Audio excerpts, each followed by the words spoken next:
back to Opinions on Everything. It's me, Forbes, again. We're here today with Courtney, my wife. It's going to be a one-on-one discussion. We have, since, early, or towards the end of last year, we've been going through Harry Potter again. We were rereading the books, rewatching all the movies, and we're here to have a Harry Potter breakdown. We're going to list our favorite books, list our favorite movies, favorite characters, favorite moments, and it's going to be great. How are you today, Courtney? I'm great. How are you, Forbes? I'm great, too. I'm so excited. I've been wanting to talk about Harry Potter pretty much my whole life. It's a huge part of it. So let's get right into it. Okay. Would you like to start us off with your number 7 book? Your least favorite of the 7 books. Favorite. So my least favorite was book 5. Order of the Phoenix. Yes. I thought that did have a lot of important info, and obviously we're introduced to the Order and who they are and why they're important, but I just thought it dragged on and on and on, and that we were never going to get to the point. It's bloated. It really is. There's a lot of negativity. Harry's a little baby half the movie. He just cries a lot. Like, I'm alone, that kind of thing. So yeah, I'm with you. It's not my number 7, but I can see why it would be. I thought there were redeeming qualities, like you said. A lot of revelations, some epic battles, epic moments, but introduction of Luna to the series. That's true. Love Luna. Yeah. And they seem very grown up here. Like, this isn't a kid's book anymore, for sure, in this. Yeah, 4 is definitely, 3's dark and 4 ends really dark, but right. That's the crossover. 5, 6, and 7 just continually go further and further down. Yes. Not badness, but darkness. Yeah. Okay. What's yours? My number 7 book is Harry Potter and the Chamber of Secrets, book 2. I don't think this book matters. And this was a point you were making before we started the podcast. I know later they reveal, spoilers for Harry Potter always, that the diary turns out to be a Horcrux, and that's a great piece. I don't think she had it planned, but that's okay. It's a great piece of revisionist history to go back and use that. It's genius. But even though it becomes, sorry to interrupt, it becomes it is a Horcrux, it's already destroyed. So really, it's not even on their radar of, oh, we need to destroy this. So it's just kind of like, okay. But I guess that makes it significant, right? They took it out in book 2, but I just felt like it got so tiring of like, what's killing all these people or petrifying them, and finally, it was just a big bunch of pipes, I just don't care. Moaning Myrtle's fun, I guess, and always the Polyjuice Potion's great. Yeah, but I didn't think the book was particularly well written or necessary. Agreed. So you're number 6. It's my number 6. Oh. Book 2 is, I thought that it was fun to have something really creepy like the Chamber of Secrets. It kind of freaked me out a little bit. I hate the dark, so I wouldn't want to be down there in all these pipes with the chance of there being a giant snake. That is terrifying. Slithering around looking at people. But I also put that I feel like we get a little bit deeper into Harry's relationship with the Weasleys, even though Forbes does not like Ginny. I think she's adorable, and I like that she's... Forbes likes book Ginny. Forbes doesn't like movie Ginny. No offense, Bonnie Wright, if you're listening. I like that she's introduced a little more in this book. I think it's fun that she became the person of interest for... Yeah, because in book 2, she just has the crush where she runs out of the room the whole time. Yeah. Yeah. So then finally she becomes something. That's true. The Weasleys do bust them out and take them home, and that's fun. You introduce to the Burrows and Diagon Alley, Nocturne Alley, all that. Mm-hmm. It's cool. So, good call. My number 6 is, in reverse of yours, The Order of the Phoenix.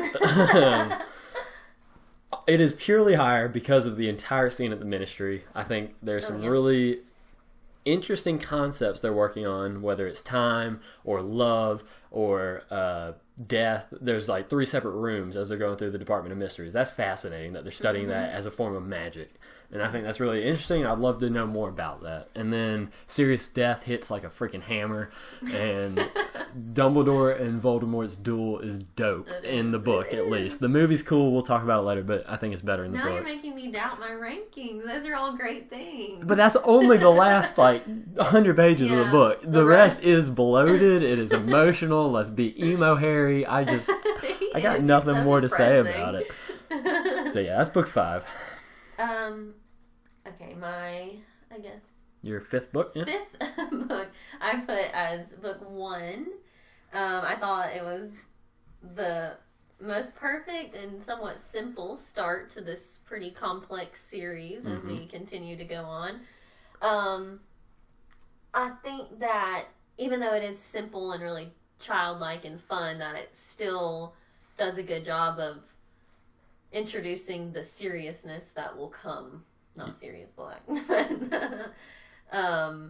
more complex things that will come. That it's not too dark at first, but it's still like, okay, Harry's not an ordinary boy at all. This is going to happen forever. That's true. These crazy scenarios. Crazy adventures he's getting into at 11. Right? So I think that, and sometimes you forget in the first and second ones how young 11 and 12 really is. To be dealing with this stuff? Yeah, that's just not, I mean, I know nowadays 11 and 12-year-olds are like, you know. A bunch of sluts. Pretty much grown up.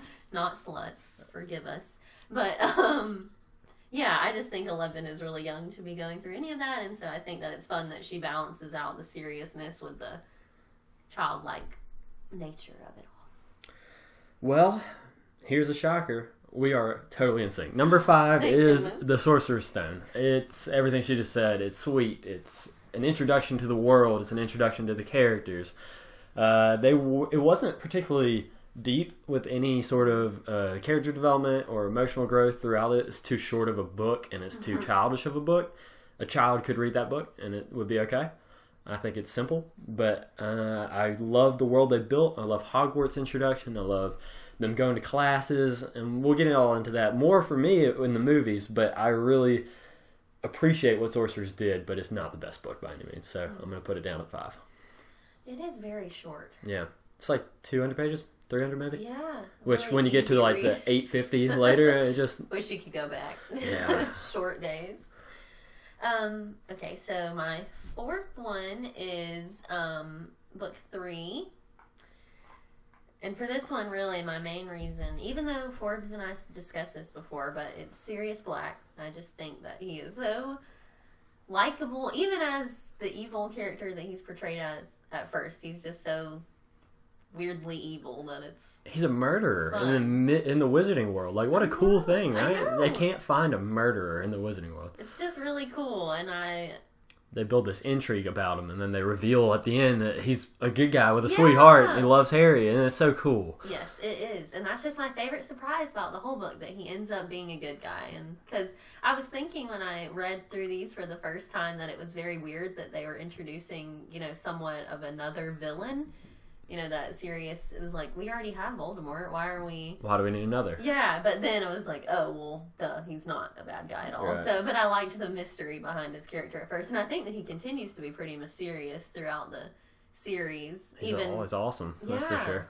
Even when he's gone, there's just things that are revealed about him in the 6th and 7th books that we didn't know. And so I just think he's really fun, and he really makes the 3rd book, even though he only takes up maybe the last quarter of the book really being there. So my number 4, Prisoner of Azkaban. We are so in sync. We did not plan this ahead, but I'm with you. Sirius Black is the man with the plan, and he brings a depth to the whole world that wasn't there in books 1 and 2.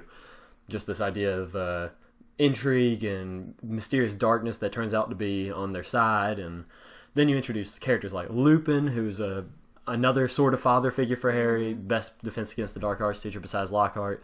Then you got the Dementors being introduced, this horror villain throughout the series from then on that Harry always is both scared of and knows how to deal with, right? This is him overcoming that almost immediately. Now, he yells Expecto Patronum. He yells it loud. Very dramatically. But 3, I don't like time turners.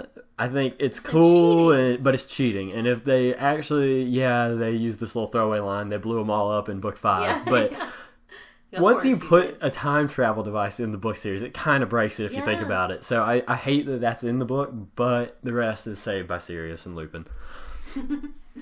And 3 is when they really start to grow up as characters. Yes, I put that too. They get... they're not babies anymore. Yeah, a little deeper and a little more thought in their own heads. Because dealing with a murderer, we're kind of past this... we're children just dealing with things that are kind of fun and silly, like trolls and, man with 2 faces and things like that. So That was scary too. It Voldemort was on the back of very Quirrell. strange. And Scabbers turned out to be Wormtail. What a reveal. I like Wormtail. Yeah. He's so weird. He's redeemed a bit in book 7. He is. Not in the movie so much, but... No. That's okay. We'll get there. He is quite ugly in the movies. Yeah. Shout out to the actor. So, my number 3 is book 7. I didn't list... Number 3! Yeah. I didn't list it earlier because I was telling Forbes earlier that I like that in 6, even spoilers, I listed that as my second favorite, is there's more mystery in that one. In 7, we just find out everything, even though it's heartbreaking and, all the reasons we think Harry is dead or not dead or he's going to be dead. Is all the other characters die. Yeah, it's really heartbreaking, but I just hate that it's over, that it just ends, and that we know everything that we're going to know, and we get our little flash forward to 19 years, and they have children, and it's finished, and so it just makes me sad. So that's probably a silly reason to list it as my third favorite, but it's an interesting take on it. It's an emotional take. Yes. So thank you for sharing it. That. Yeah, that definitely suits you. But I love how just all the epic battles and duels and just the Battle of Hogwarts is incredibly epic. Yeah. All the craziness that it offers. And then I love the scene with him and Dumbledore where they just get to pretty much... it up. Yeah, just talk everything out in this pretty simple space. And I like it. It takes you out of all the chaos of the battle at Hogwarts. And so... gives you a little bit of a break before it gets right back to it. Right. Right back to the emotional. All right, my number 3 is Harry Potter and the Half-Blood Prince. It is a movie of parallels. It is a movie of love and it is a movie of darkness. You have everyone gets really hormonal and starts hooking up with everyone in book 6, and I think that's a lot of fun. Ron and Lavender is a lot of fun in the movie, especially. I really enjoy that. I hate it for Hermione, obviously, but she should be with Harry anyway. We'll get to that. But yeah, everybody's hooking up with everybody. But more importantly, you start going through the Pensieve with Dumbledore, and he's taking these lessons, and he's learning about Voldemort and his past, and kind of starts to understand the villain and who he's going to be battling for the rest of his life, and how he has to go about battling him. It introduces Horcruxes. It really sets the stage for the final book, and without it, it wouldn't happen. And then, of course, Snape kills Dumbledore. Spoilers for the world. That's terrible. Tragic, it's heartbreaking, and it's so well written because at that point we don't know anything about Snape being a hero. So Dumbledore just got murdered by someone he swore was trustworthy, and that's heartbreaking. I haven't really listed anything bad about 6, but I think that just speaks to the quality of my number 2 and 1. So I really like book 6. I'm not going to say anything too bad about it.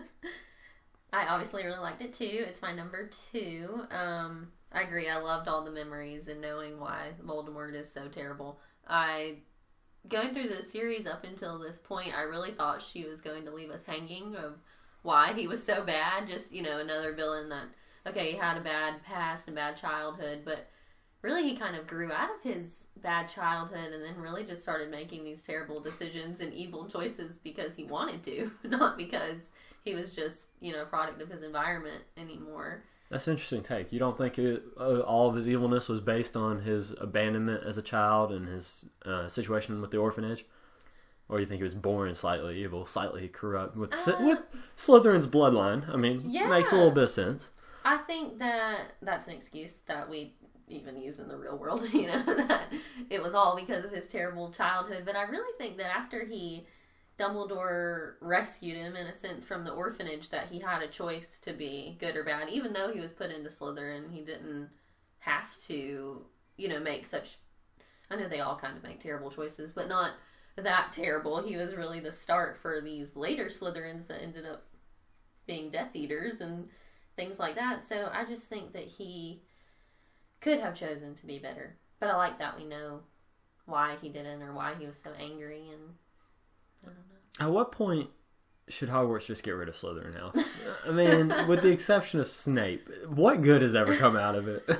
Nothing. Can we please Who's the just girl that cut it? Pansy Parkinson, she's a babe. But besides that, I mean, there's just nothing good about it. Well, no, but Malfoy's a pretty cool character. Agreed, but he's not a good guy. He's redeemable slightly, but again, he's just a product of his nurture. But I think Hogwarts would be too perfect without Slytherin. They need a little bit of the You always got Hufflepuff. They're a bunch of idiots. You have to tell your sister that. Yeah. Isn't that what she likes? She claims she's a Hufflepuff, of course. Suits her. Okay, so my number 2 is Harry Potter and the Goblet of Fire, book 4. This used to be my number 1, but as of rereading it, they swapped. I love this book. I think it is pretty much perfect. The only issues I have... Nope, no issues. It's perfect. But number 7 is more perfect. You're going to get into your You issues. get the Triwizard tournament, which is so cool. They introduce other schools from around Europe that are more magical schools. So built out the wizarding world, which is great because we've been so centered on England. And, you know, the Fantastic Beasts movies are a disaster, but at least it shows America has wizards too. That's cool. So book 4 has that. It has Harry falling for Cho a little bit of crushing. You get Voldemort's return, killing Cedric, heartbreaking. Terrible. You get...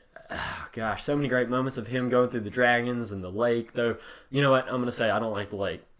In the book, I think the lake is the weaker challenge. But the maze is awesome in the book, at least. It's a terrible thing in the movie. I like the Quidditch World Cup a lot. I like that it's a big sporting event that all these wizards come together and cheer on these big national teams. It's like a soccer thing for us. And I just think it's really builds the world out in a really interesting way. Grows the characters and puts them in a lot of action set pieces that really sell magic, and I love it. So, obviously, agreed. It's my number 1, my most favorite book. So, I also love the Quidditch World Cup. I think it's so fun that we finally get to see Ron and a little bit of Harry, because Quidditch was never really his thing until, you know, he turned 11. Was a wizard. Yeah. Right, and so he just had no clue about it, but I think it's fun that Ron's grown up his whole life loving Quidditch, and we finally get to see how he's actually, what am I trying to say, comes together, and you get to see how excited he is, which is definitely portrayed a lot better in the book because we don't even really mention it in the movie. They cut out the whole Quidditch World Cup game terrible. In the movie. Stupid. But I love all of the different challenges that they go through. I think that's just my favorite part. I think it's really fun. The lake is my favorite one. That's so interesting. The maze really freaks me out. Right, which is why I like it. But I love water. And so I think that the lake is just... I don't like cold water, I guess. So I can relate the most to the lake, I guess.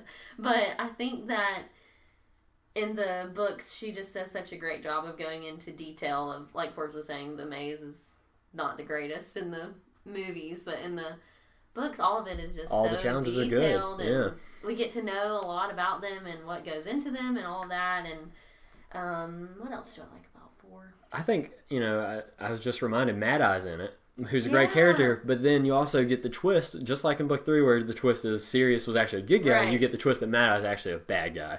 And that's it's a good reveal, and it shows that Harry's been helped out by the villain the whole time just to get him to go help Voldemort come back. But in that moment when we realized that it's not actually Mad Eye, I felt a little bit betrayed. Right. It's a good twist. Yeah, it really is. I was like, oh, no, she's lost all my trust. This is just no good. How dare she do this? Now, he's a little crazy, teaching him the unforgivable curses. Yeah, That's crazy. But it's a good introduction to those even. Because they play a huge part in this later series. That's really true, because it would be very strange if they just started coming out with them all of a sudden. Crucial, you know? Avada Kedavra is killing fools. Yeah. Yeah. And we know when they learn those more of the importance of why it was so terrible that Voldemort chose to use those on Harry's parents, and pretty much everyone he comes into contact with, he shows no mercy. Yeah. So I think, you know, because you're thinking like, oh, Voldemort killed Harry's parents, and it's like, okay. But then when he uses those particular curses, and it's just even more heartbreaking. I actually did just think of the flaw of book 4. That is also the flaw of book 7. So they counteracted, so I still like 7 more.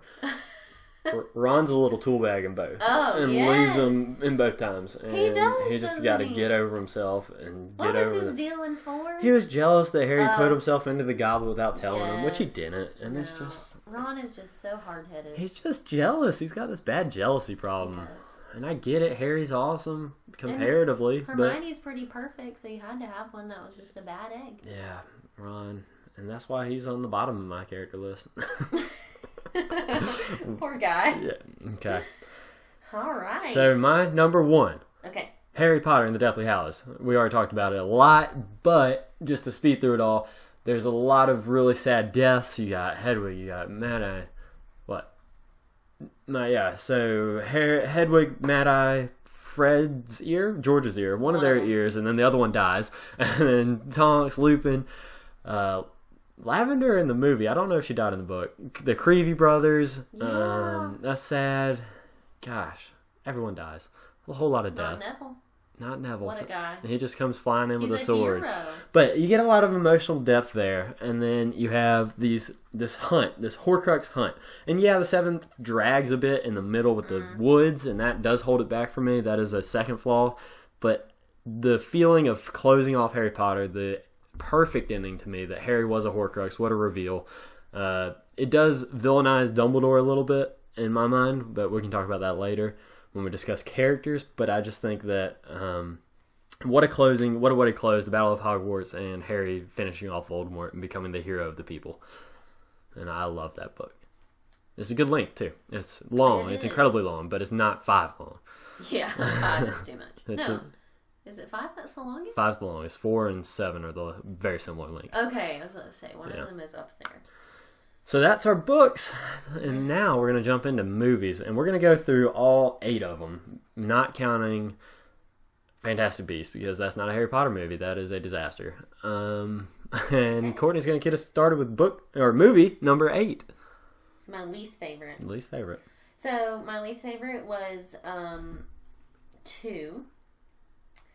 Even though I seem to like, I liked the book, I just still feel like the movie didn't really do a whole lot for me. I think it was cool the way that we got to see the Chamber of Secrets again. I just think that's a really interesting concept, and that they use the fang to stab through the journal, and I think it's fun to see how it literally dies. Yeah. But we don't really know why it's spitting all that out. I mean, we know that it's Tom Riddle's, and so, okay, they're connected. It's just dark magic, sure. Right, but then we know absolutely nothing about the fact that it's a Horcrux, and that's how they all seem to disappear and actually die, because they really are a part of him that's dying. It worked out. So maybe she did know. Maybe she did have it planned. Yeah, maybe. It's a long movie. It's the longest, actually, at 161 minutes. Wow. Because it tried to fit in everything. Yeah. And so with book 1 and 2, the movies, they really tried to follow the book as much as they could. And it worked, but it was not a good movie because of it. They didn't trim the fat. They didn't make it flow. There was too much dialogue, too much slowness, and it's just not great. I understand. It's not my number 8, but it's pretty low. Yeah. So, just a lot of, I don't know. Even though it was long, I just feel like it was just, 5 of the book pretty much. Just dragged on and on and on, not really making the point until the last 30 minutes of action. Yeah. Chamber of Secrets was well realized, I thought. I liked the way they did it in the movie. Yeah. And I think Lockhart's brilliant. I don't like Lockhart. Kenneth Branagh, shout out to him. He nailed it. He's everything I would want in a Lockhart. I was just completely annoyed with him in both the book and the movie the entire time. He's so lovable. His only funny moment is when he forgets everything when they're actually in the chamber. And yeah. That is very enjoyable and comical. Okay, Forbes. My number 8 is Harry Potter and the Deathly Hallows Part 1. It is yes, I know it's the finale. Yes, they had to stretch it out, make the money. Yes, it shouldn't have been split into 2 in my eyes. Because they chose to split it into 2, you have one movie with all build up and nothing happening, and one movie with all the finale and everything closing up and epicness and greatness. Okay. And that leaves Part 1 as a shell of a movie. It has nothing going for it. It has a lot of temper tantrums. It has a lot of filler, like, hey, let's go walk around in the woods some more. Ron's a little tool bag again. And there's just not a lot going for it until Dobby dies, and that's heartbreaking. That was well done. But besides that, I just thought it's an unnecessary movie, and it shouldn't exist. Okay. Man. It's pretty high up there for me. Really? Yes. Yeah, we did just recently watch it, so she's probably biased, but we'll see. Probably. So I guess I'm thrown off now because there's 8 movies and 7 books. Right. So my seventh movie is 4. Even though it was my favorite book, my second to least favorite movie, I can't believe they left out Quidditch. I'm just so depressed by the fact that it's not there. They cut Ludo. They ruined some of the challenges. The maze is stupid. Yeah. They made the water one that I seem to love. They just made it way too easy. Yeah. No Grindylow. Well, yeah, they had the Grindylows at the end. But they just weren't as terrifying as they were supposed to be. And just like all those moments in the challenges when Harry thought, oh, I'm not gonna be able to do this. They were just blew right over those, like he knew what he was going to do the whole time. And I thought the maze was creepy. I don't know why you don't like it as much. I think it left out plenty of details, and it cut the Sphinx, it cut the spiders, the blast-ended Scroots. I still thought they just made the maze chase them. It made the actual maze chase them, and I thought that was stupid. I'm not saying it wasn't creepy and scary. It just wasn't as challenging as I thought. They were just like, hey, run away from this maze that's chasing you. But one of the things they did do well in 4, I thought that Cedric was portrayed perfectly. He was exactly as I had imagined in the books, and he's not very good looking in the movie. No, I guess not. I'm not a Robert Pattinson fan. Right, I really can only picture Edward, but I try to get past it. But I get what you're saying. I think he portrays him well. At least this confident, sort of like, I'm the school superstar, but in like a humble way. Yeah, it's real sweet, and I love the one scene where him and Harry are going to go for the cup at the same time, and they are going back and forth of, no, you should get it, or you should get it, and then they both end up getting it, and rip. It's terrible. So kind of depressing there, but a nice thought that they would let the other one get it. So this was my movie number 7 too, and like you said, it was one of my higher books, my second book, and it's always been one of my favorite books, but I just don't think they nailed it in the movie. No, it's supposed to be so fun before we get into all the serious. It just flies through it. It's rushing it. Yep. It's you jump from one scene to the next, like challenge, like boom, boom, boom, Triwizard. Mm-hmm. And you got Kakarov and you got Madame Maxine. I don't know if I love how they were portrayed. Crumb's a little tool bag. They matches perfectly. You think? I do. I don't like them. But that's okay. You just don't like the character. Yeah, maybe so. And then I don't like the way the actors are portrayed in that one. I think they get really shaggy looking, and I don't like it. Yeah. Ron looks like a girl in that movie. They are in this weird teenage phase, though. I understand. They're supposed to be 14. 14, yep. But what a time. Yeah, what a time to be alive. I will say, shout out to this one scene is Cedric's death, and his dad crying over him is one of the more heartbreaking scenes in all of the movies. It makes me tear up, and I think it's really well acted by the father. Mm-hmm. And the music kicks in at the right time, and it's very meaningful. Yeah. Same with the graveyard. I thought it was... Yeah. I never really like seeing these like holograms really of the characters. Those are always really weird for me. It's not the ghosts. Ghosts, essentially. I guess. Yeah. So I always just find it weird that they're there anyway. I wish it was almost like a flash into Harry's head real quick, that they because usually he is the only one that can see them, so why do we need to put them floating around in space? I guess it's hard in a movie to show them otherwise. But I just think graveyards are creepy. Like, Forbes and I like to go and look at cemeteries and look at, the headstones to see stuff like that, but... We're big old weirdos. At night, and that whole atmosphere is just very freaky to me. And so it's very fitting, of course, for Voldemort and Harry to duel there, but just, I don't know. I thought it was well done. Voldemort's resurrection was cool.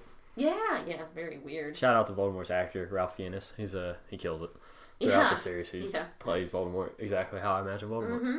And Wormtail is there again. Yeah. Getting his hand cut off. Lucius Malfoy, always perfect. Right, Gosh, I love Lucius Malfoy. All right, so your number 6 movie? Is Half-Blood Prince. Oh, wow, that's low. I know. It was just a hard decision because Wow. There are so many that I like more. It's very confusing. It's my second favorite book. Yeah. But I feel like the memories that we get to see and are just not in nearly as much detail as I was wanting. They're far better in the books. But I mean, what isn't? You got to make it brief in the movie. Right. I know. Even in the movies that we just watched, like 7 and 8, the flashbacks are, I guess really in 8 is the only time it does it. They're just way too fast. I was hoping to see more. And so I know that there's only so much screen time and you can only keep people's attention for so long in this type of movie. But it's just, I wanted more. And that's really the downfall for me. Yeah. I just wanted to see more. I hear you. I don't agree, but we'll talk about my feelings about that movie later. What's yours then? My number 6? Yes. Chamber of Secrets, which you have already listed at your number 8. It's not a very good movie. No. I would raise it 2 roles purely because I had the VHS of that movie in my childhood, and I must have watched that one more than any other. I don't know why, but I just had an attachment to it. Harry's pretty brave, and he stabs a snake with a sword, and that's cool. I was into swords, as a kid. And Fox. Fox is awesome. What a character. A little cheat code. I mean, I think it's a broken thing, like the Time Turner. He just comes in and like cries a little bit and fixes everything. Also, he can teleport Dumbledore. He bursts into flames when he just gets tired of living. He comes back, and he just doesn't die. What is his life cycle? Yeah. How long? He's forever. But yeah, it's overlong. I like that he tried to fill everything from the book into it, but you just can't do it, and it doesn't make for a good movie. So I'm not gonna say much more about it. We've just really hounded that one. Yeah. Just let it have it today. Number 5 is Order of the Phoenix. Hey, mine too. Yeah. Number 5.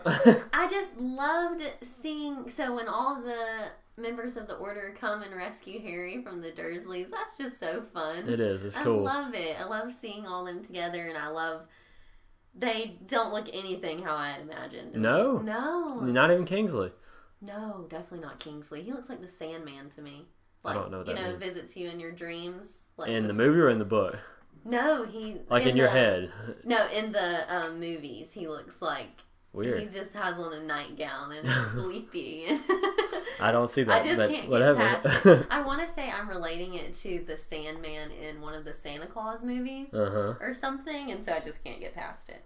But I just thought that was so fun, them coming to get them, and then it was less boring in the movie because we got to see what the House of Black looked like, and fortunately I can't decide if Creature was actually in. Yeah, he probably was, but it wasn't in for long enough to matter. And he was a bit of a pain in 5 anyway, so it's not like we were really missing. He kind of betrayed Sirius to his death, if you remember. He does, yes.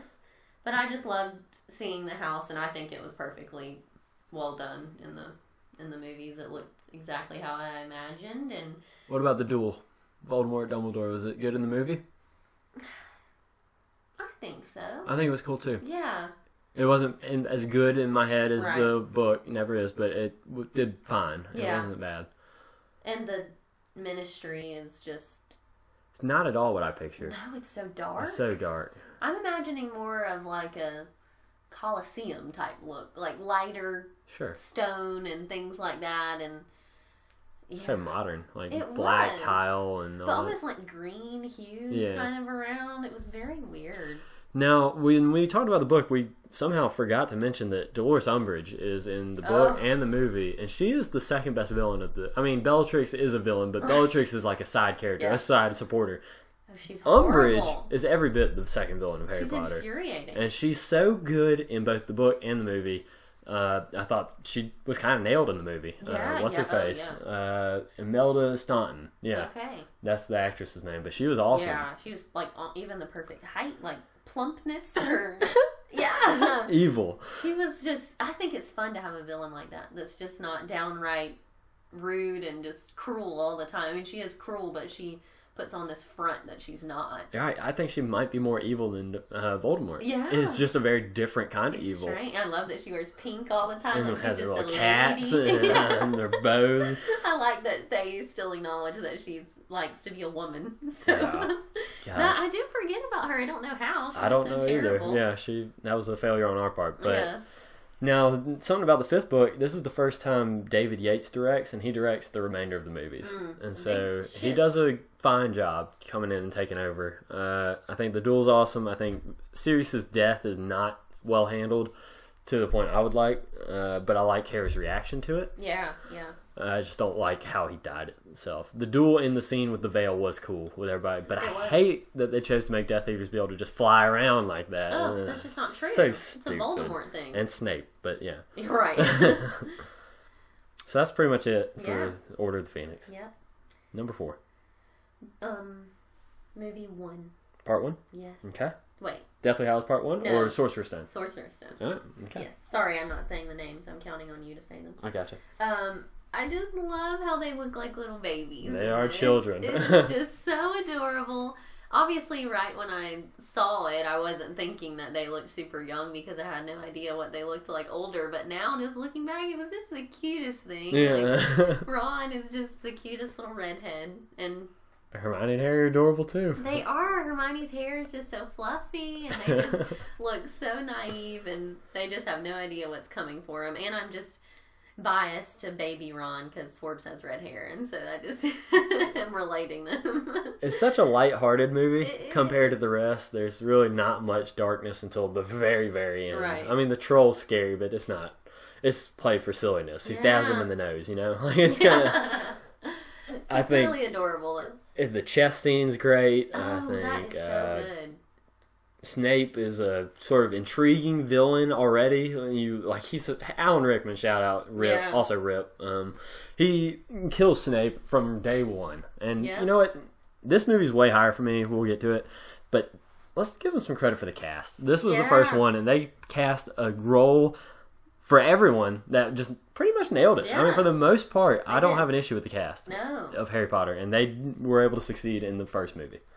And I thought too, for this being a pretty old movie, I don't know the exact year 2001, I that think it came out. Yeah, but I just thought it did a really good job because magic has got to be a hard thing to put on a big screen. It's just very, it's not just people walking around and talking and things like that. Even all the enchantments of Hogwarts and all of its beauty. I mean, that's just a lot to have to do for a movie, and so I think it was really well done for the time. Yeah, that I it agree. Was made in.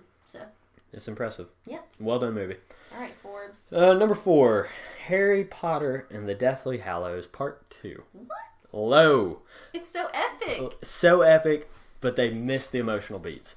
Probably. I think the death scene, which we watched this one last night, so it's fresh. When he walks in, I think after he saw the memories or before he saw the memories, and he sees all the dead bodies, and that's really sad. That is well done.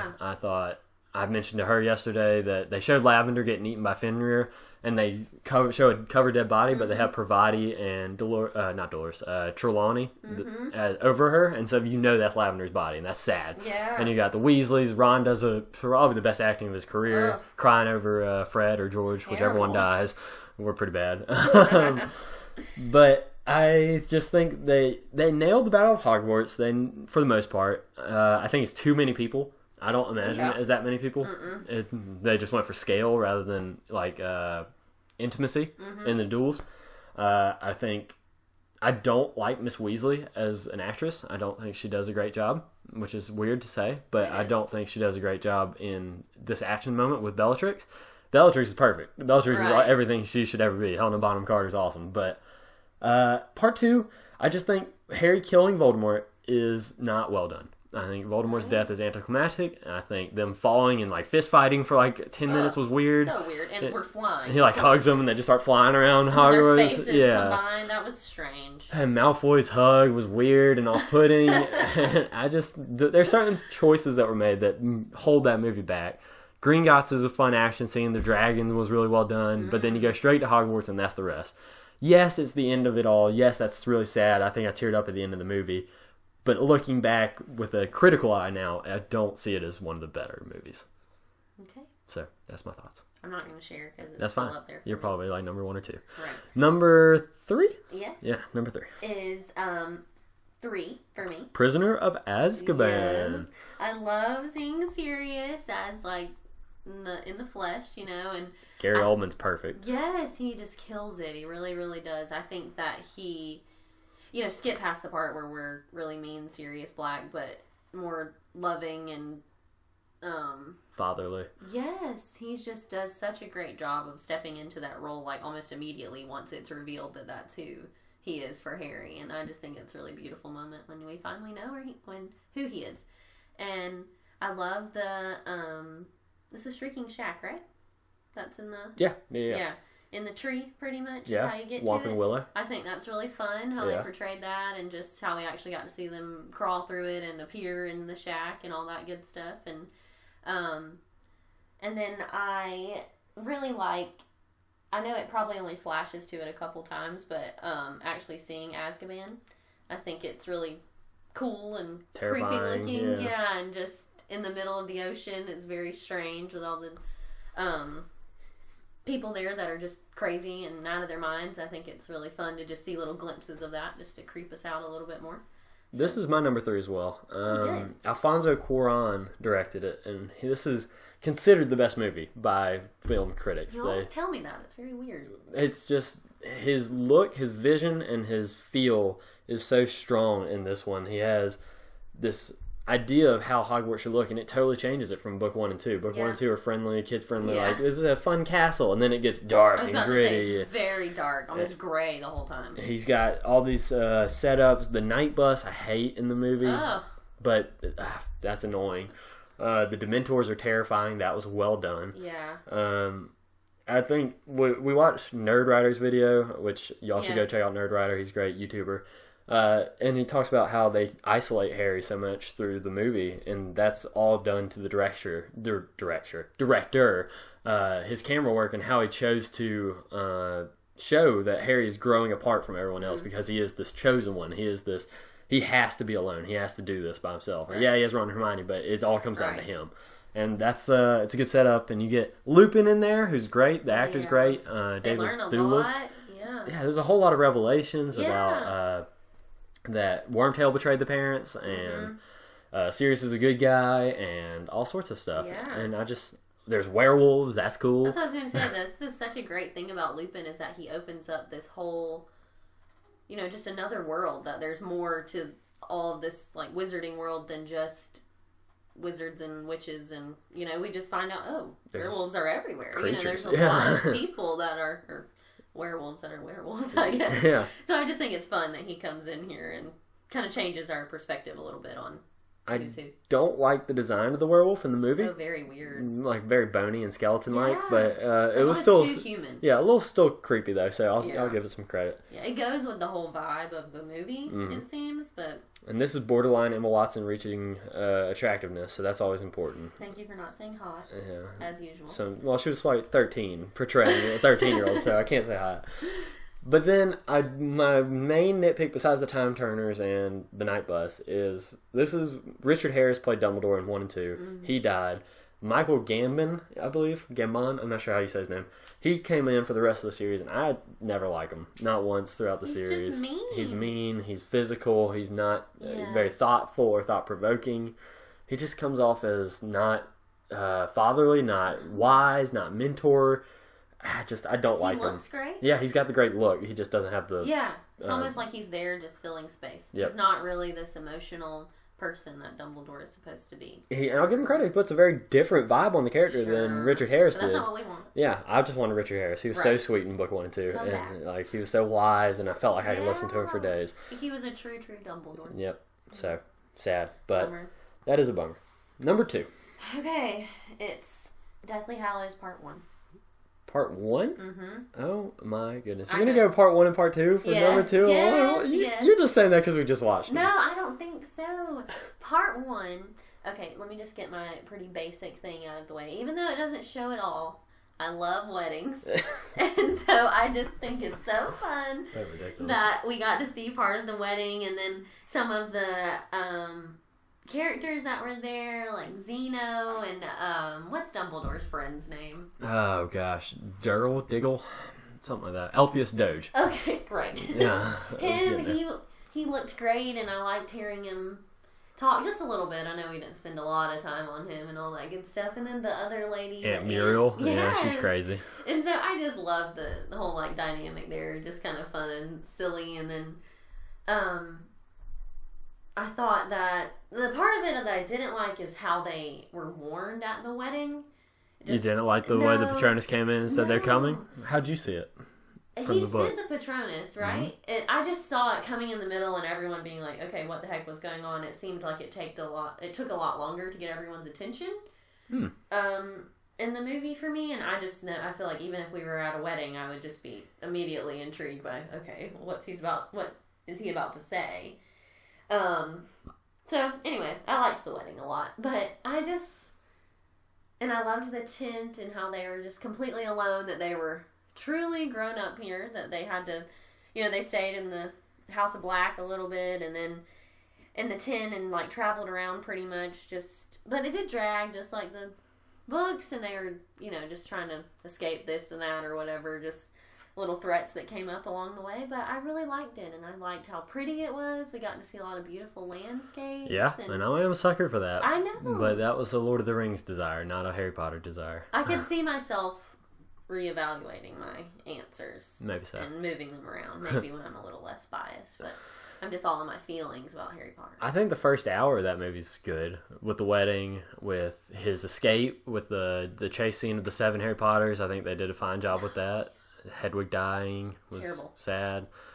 I think it loses a lot of steam once they get to camping. Yeah, probably so. It just kind of gets monotonous. It gets boring. Then they get captured and Dobby dies. And terrible. That's the end. Horribly sad. So.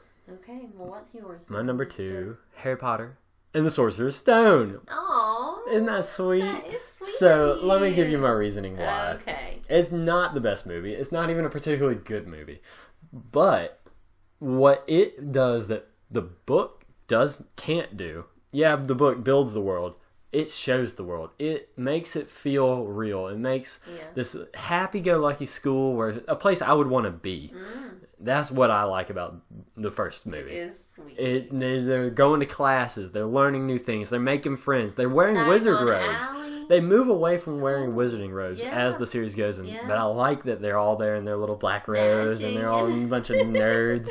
And they're all adorable and cute. And they're wearing British sweaters and stuff. And I just think it's just a really likable place. I want to be a part of that world. And so that's why I like that movie so much. I like watching them be sorted. Yeah. Like the anticipation of that and all. And the mystery, Diagon Alley you mentioned, the mystery of that whole, like you can imagine it's almost like Disneyland, right? You were just told you're a wizard and you go here and there's owls you can buy and a wine shop and a wizarding bank and you're just, this is the coolest thing. Well, and let's do a little shout out to Universal, who does a great job of copying something that was from a movie. But like you get to be in that world. But it's not magic. I'm trying to convince Forbes to go back, everyone, but he's just not really into it yet. It's expensive. But, well, maybe one day. But anyway, I just wanted to say that they also do a great job of bringing this whole world to life where you get to be a part of it. So that was my number 2. And now, number 1 for Courtney Foster is... Part 2 of The Deathly Hallows. Oh my gosh. Can you believe it? I know. I thought it was just really, so it like picks right back up where we left off with Dobby. It picks up with Voldemort with the Elder Wand pointing up at the sky. You're right. At the tomb of Dumbledore. Right. And then it flashes to Dobby's grave. Okay, I was like, did I make that up? No, yeah. Anyway, yeah. So it does pick up right where the book, the previous movie left off. Right. And so I thought it was heartbreaking finally seeing the grave there, that Dobby is truly gone. This wasn't lies just Dobby, a free dream. elf. So sweet. Gosh. And then we get to see Griphook and Ollivander and all that good stuff. And like, I know Forbes is going to talk about this, but they're the conversations that they had with each of them, I just think those are really fun to have them brought to life and see them, because in the book they were in a lot of detail. Yeah. I felt like it took chapters to get through this part. The planning of the next scene. So I'm actually kind of glad they sped it up, because I got a little bored there because I was ready for them to fight. I'm just all about action. Yeah. And so, but yeah, I just loved the whole battle. I just thought that it was just so cool, all that was going on. I know you said it was kind of busy, a lot going on, but I liked all the people. It was epic. It was awesome. I love the part where Neville is standing in the tunnel and they're, all of the Death Eaters and Snatchers and are thinking about, okay, can we step across now? And in that moment of realization that they finally can. And I just thought that was really cute that they added that in. Yeah. I thought it showed too much of Ron and Hermione being together. Like, okay, we get it. We've decided that they're together now. I just thought it showed too many moments of, even though I'm a sucker for a love story or anything like that, but it was just a little bit distracting from the seriousness of what was going on. Yeah. And then just terrible Harry going into the woods and sacrificing himself finally. But I do love that scene. I think it's well done. It was forest. Fun. I think that Bellatrix is just so annoyingly like clingy to Voldemort. Yeah. Like almost in a sexual right, she wants him in a weird way. It's made very clear in this scene that she's just a little bit too obsessed with Voldemort. I love her so much. She worships him way. I love her. She is so great. And then just the final moment for me that made me love it so much is when Hagrid carries out Harry. That's just such a great representation of their whole relationship, and that Hagrid would be the one to it's heartbreaking. Carry him out. But then I think it's fun that Harry wakes up all of a sudden and is like, I'm here. So very typical of him to just surprise everyone. Yeah. So and then they fist fight and he dies by flaking off and disappearing into the sky. Stupid. I do agree though that the whole scene where they fight and Voldemort. Sorry, bird just hit a window. Voldemort basically becomes Harry and whatever. It's just very stupid. And yeah, that's okay though. I still love it. Okay. And my number one is Half-Blood Prince. Aww. I didn't see it coming. But it's and I think what I told Courtney was the color scheme of it is what was really interesting to me. Yeah. It was washed out, faded colors the whole time, and it set this tone that didn't match exactly what I was expecting, but it worked, and it put a certain vision on all those memories as he's going through the pensieve and looking at what Voldemort's past, because it nails Voldemort. That's the color scheme I associate with Voldemort, just sort of dead, bland, colorless world, because he has no joy. All he has is evil and hate, right? And so I felt like it suited it. Lavender and Ron's relationship is hilarious and great. I enjoy the way that it was portrayed. Hermione's sadness over that is really well done, and Watson really comes into her own in that. Harry's even really sweet, even though he shouldn't be with Ginny. He has some sweet moments, and I just think everybody grows up, and there's a lot of revelations, and Snape killing Dumbledore was well done. Terrible. I like how it was done for the most part. Yeah. I think Harry should have been immobilized and under the invisibility cloak, but whatever. Because it makes Harry look like a bit of a pansy in the movie that he didn't go fight, but whatever. It's besides the point. Yes. So I love that movie, and that is our list of the movies. Yeah. So now what I want to do is ask you a question. Okay. When you think of Harry Potter, who are your favorite 4 characters? Okay, we're doing 4, really 3 with honorable mention. That's right. Let's start with our honorable mention. Okay. I picked Moaning Myrtle. Wow, that's high. Go for it. Hit me. I think she is absolutely hilarious. Okay. She makes me laugh every time she comes on the screen or in the books whenever she's there. My favorite moment with her is when Harry is in the bath, in the prefect's bathroom, trying to crack open the egg. And she's just there being all funny because he's naked in the bath. And that's such a movie thing, though. Like, it wasn't in the book. So silly. It's very silly. She is there in the book. She's but she's not all flirty and like, look at your penis in there, Harry, you know? She is just so funny to me, and I just think it's because they spend a lot of time in the bathroom. Yeah. She's always just making these comments about Hermione, like when the polyjuice potion goes wrong for her, that she's just there making laughing fun at of her. her. Yeah. Yes. I just think she's really fun, like comic relief. So I really enjoy her. Well, I'm going to go with a polar opposite character. Snape is my honorable mention. He's the hero you didn't see coming. He is, as Harry says, the bravest man he ever knew. To be by Voldemort's side the whole series as a spy who is able to convince him that he is on his side. That's terrifying. you see Voldemort just murdering people all the time. Yeah. That is absolutely terrifying. And his love for Lily is really sweet. Yeah, it's a little creepy in how he was just kind of watching them from the bushes and sort of forced his way into their relationship. But it's Lily's introduction to the wizarding world, and they have that bond. And I think it's really sweet that he cares so much that he's willing to betray Voldemort and support Harry, and that he points out to Dumbledore that Dumbledore is kind of a villain for being like, protect Harry for this long just so he can die at the right time. Yeah, that's pretty messed up, and Snape's kind of a hero, and I love him. Yeah. And Alan Rickman is perfect. He's the perfect Snape, obviously. He's so funny. I love him. So that's my honorable mention. Okay, so are we going in like reverse order? Yeah, now? 3. Okay. This is like two characters, so it's Luna / Neville together. I'll allow it. For me, they're pretty equal.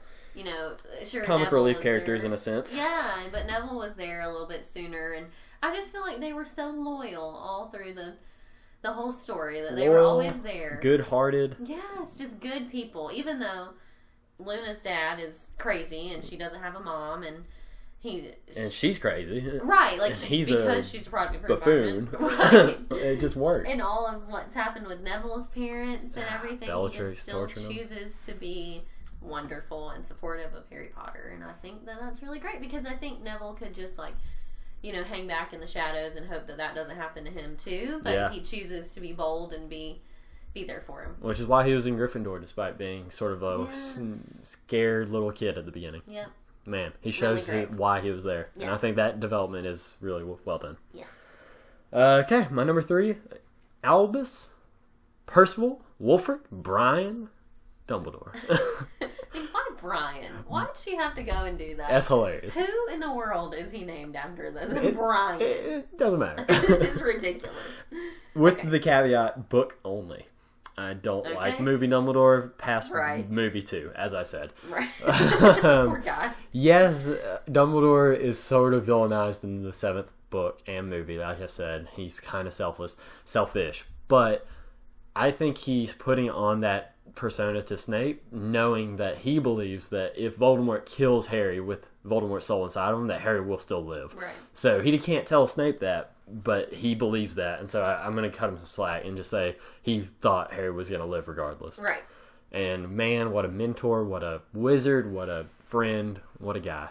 I think so highly of him. He's not gay. Forget you, J.K. Rowling. If you wanted to put him gay, you should have put it in the book. Right.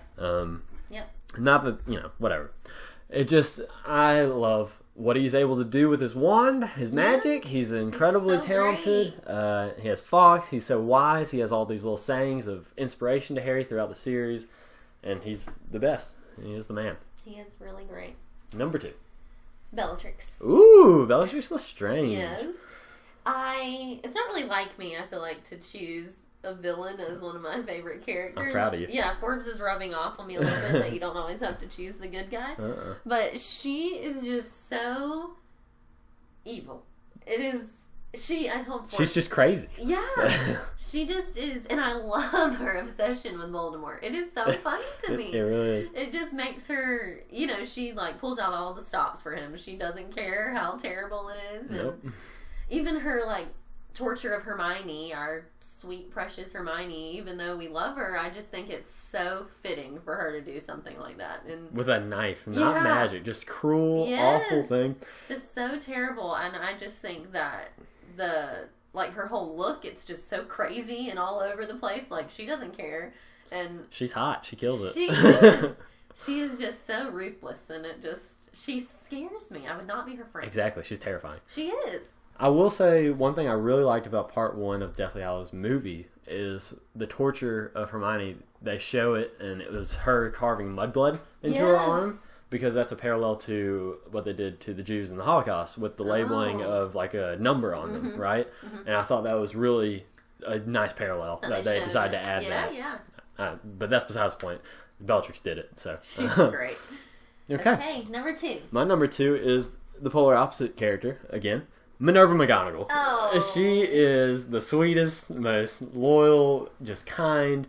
Yeah, she's strict. Yeah, she's hard, but she has the best heart, and she is always there for Harry, always supportive, always she chases down to save Hagrid from Dolores in the Yes. Ministry in book 5 and gets stunned by 3. I mean, or 4. I mean, it isn't. She's a hero. She is brave. She deserves to be the head of the Gryffindor house. Let's put it like that. And she jumps at any chance. Not any chance. She jumps when Harry needs her to jump and goes protect Hogwarts. Yeah. She was willing to do that.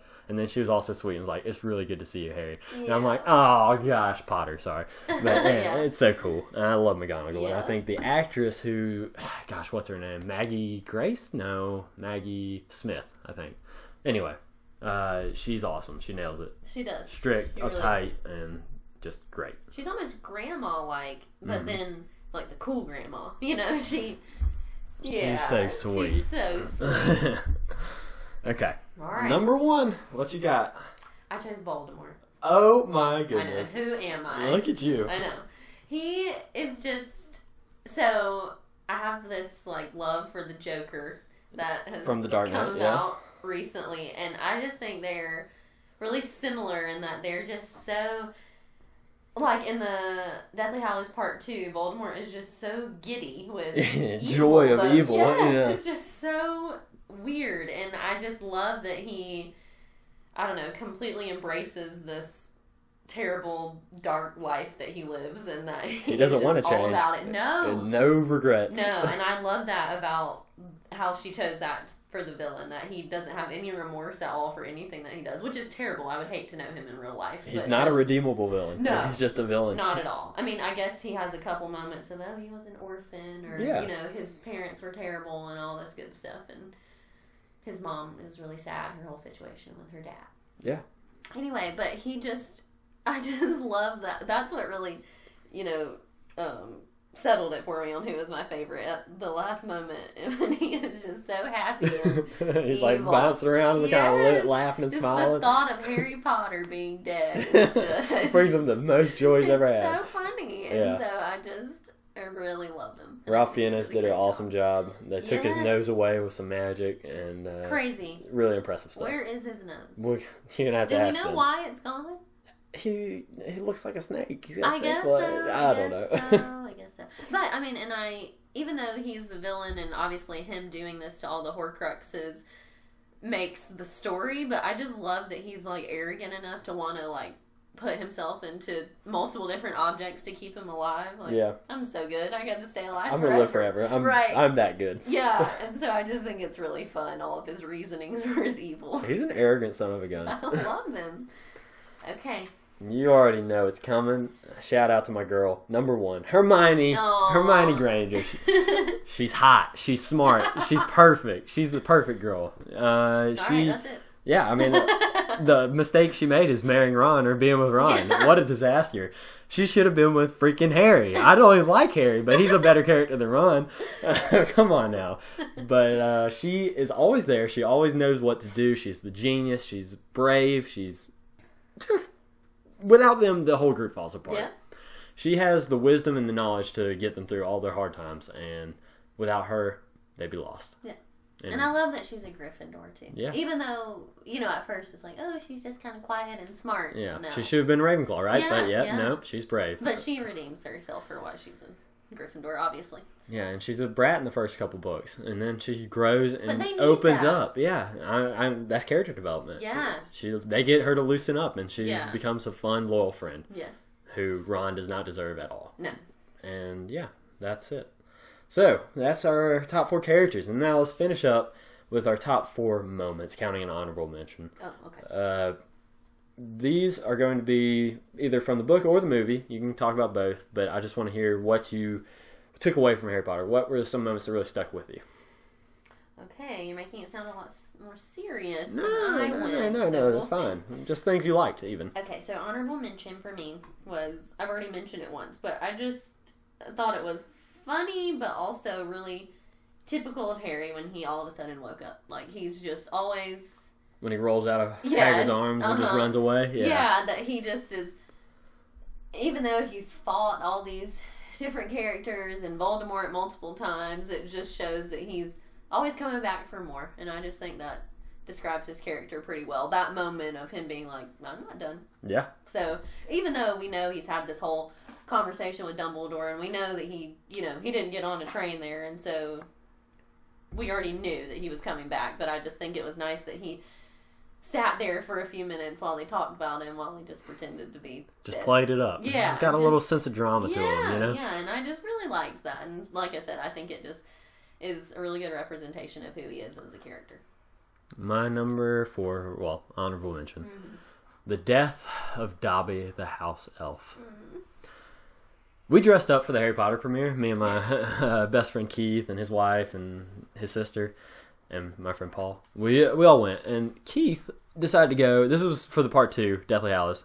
He dressed as Dobby with a knife in his chest. It's just horrible. Wore a book, like a white sheet kind of thing, and had a blood stain and a knife sticking out of his chest. Horrible. But what a sad, sad moment. I think the movie was well done when they get to the beach and it's showing Harry crawling to Ron or Hermione, one of them, and you just hear Harry Potter off to the side. Yep. My heart just breaks. You know, I just almost teared up right then. I know. But Dobby was brave. He was courageous. He was weird and loyal and good. He was a good-hearted creature, even if he had some terrible methods in Chamber of Secrets when he tried to kill Harry several times to keep him from dying. Yes. But he developed, and he was a free elf who was free of the Malfoys and was loyal to his friend Harry Potter. And that's sad that he had to die. Thanks, J.K. Rowling. I put that as my 3rd favorite. Oh, that works out then. Really, when Harry buries Dobby, because I just think it was, in the movie and the book, it was both really well done. Obviously, a little more emotional in the book, but that he was finally saying goodbye to this house elf, that he thought was so annoying and just always in the way, you know, pretty early on, but just grew to love. And I just think in that moment, Harry was reflecting back on all those moments that Dobby was there when he didn't have to be, I guess. And that he's just, again, another really loyal character. And I sometimes think that Harry does not deserve these people that are so loyal to him. That's what I'm saying. They are just Harry's not perfect. So good for being there for him all the time, and Dobby is just one of those characters. And he was well written off. Yeah, he deserved every bit of what he got. Yeah, I loved that they buried him like in the traditional way, not as no magic. Right, just here lies Dobby, a free elf. I mean, that's a beautiful tombstone. Really? So that's my number 3. So. My number 3, and Courtney mentioned it earlier, and she's tired of me talking about it at this point. The Horcruxes versus Hallows debate. The moment when they buried Dobby, and he starts having visions of Voldemort going, and this is mainly from the book. The movie didn't do it to me, do it right. But he starts having visions of Voldemort going after Grindelwald, first Gregorius, then Grindelwald, and then he knows that Dumbledore had the wand, the Elder Wand. And Harry has a choice at that moment to either go talk to Ollivander and find out about the Elder Wand, or Griphook and find out about the Horcrux in the vault. And he has this inner debate and this inner monologue, and I feel like it's really well written by J.K. Rowling, this sort of debate within himself, when he finally makes the mature choice, the right choice, to not pursue power and this hope of almighty power to beat Voldemort, and just pursue what Dumbledore taught him could work. Yeah. And so he makes the grown-up choice and says, we're going Horcrux. And he goes and talks to Griphook. And I think that's a really mature moment. I think that's a really wise moment. And I think it's a well-written moment. I like it. Okay. Your number 2. My number 2, you wrote it off earlier as this silly moment, but for me, it was really big and it stuck, is when they fought... Malfoy hugging Voldemort? No! When they fought the troll. And early on, I think it might have been book 1. It's a great moment. It's a really brave moment. I'm not saying it's stupid. I just think it's silly.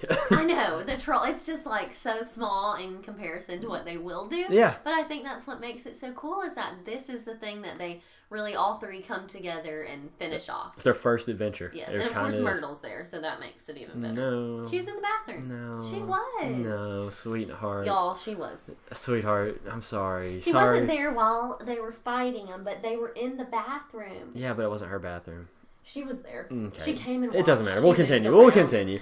Anyway, I just thought that was really unified them all and made them these 3 big characters. 3 Musketeers, if you will, right? They all come together. Yes, they just came together and just did what they had to do, and it just set the stage for what they would do. That was way bigger. And you know what? I think you're right, and let me say why. Harry, Ron, and Hermione all show growth and development and fit their character traits in that. So Hermione's crying because Ron was mean to her in the bathroom, right? Mm-hmm. They hear about the troll. Harry, being the brave, noble guy he is, says, "We gotta go get Hermione." And Ron's like, "Really? Do we have to?" So Ron's being stupid as always. And Harry, as brave, and leads Ron, because that's what he does. He gets Ron to be braver than he is, and he takes him into the bathroom.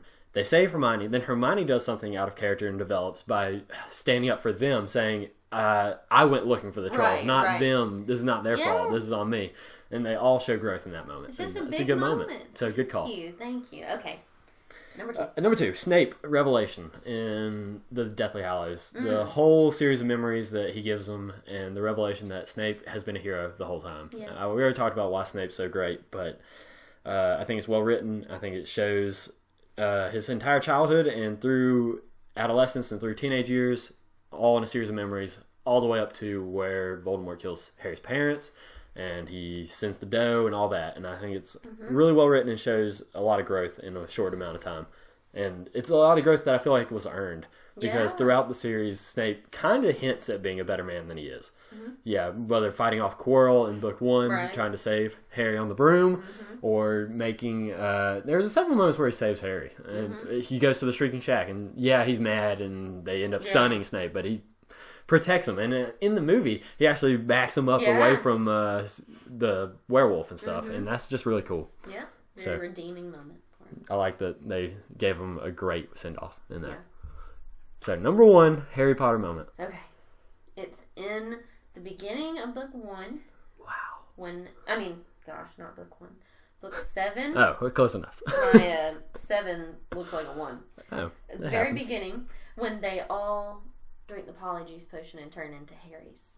Oh, you like that moment a lot. Yes, I think it's very fun. I love seeing them all change into Harry's clothes when their voices are not Harry's, they're their own. And they're all naked and like showing off his body and his paleness. And, side note, Forbes is lifting up his shirt right now. Because I have the same paleness here. But I thought that was fun, but then it's just really emotional and heartbreaking moment, because now we know what was to come of this whole, ordeal where they're going to fly around and stuff. But I just thought it was really...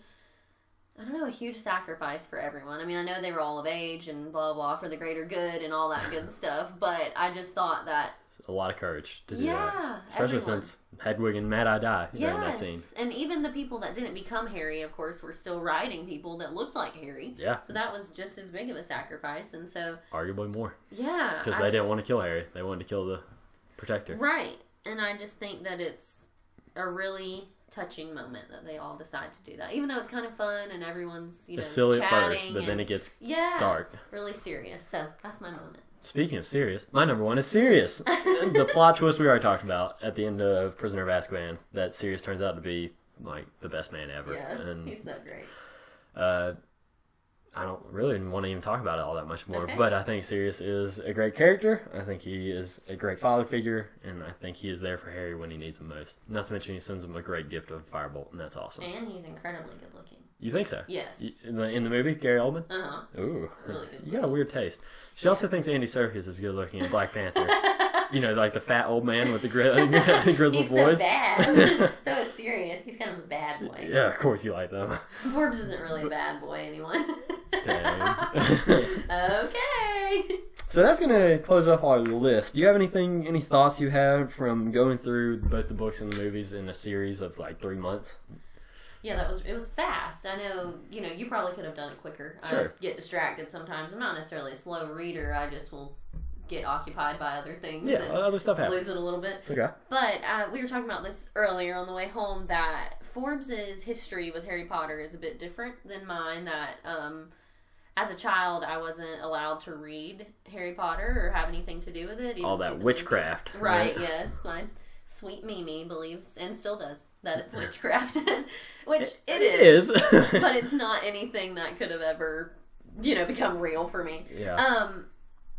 And so I wasn't allowed to read them, and then finally my senior year of high school, I decided to start reading the books without her permission. Rebel. Right. And started watching the movies. Obviously she came around because I'm still alive and whatnot, but it was just a completely different time for me. I had read a lot of fiction and what is it? Like the City of Bones. What's that fantasy. type of... Yeah, fantasy pretty much. And so I was used to this type of world, but I think it's just so different from Forbes because he had them read to him as a child, and so you essentially grew up with Harry and Ron and Hermione, and for me they were just cute little kids, and so yeah, it's just a lot different. And I can't say I regret not seeing them as a child or reading them as a child. I think I have more of an appreciation and an understanding now as an adult for them, right? And I'm glad that I have you to explain them to me, because I probably would have missed a whole lot. So yeah, that's what I have to add.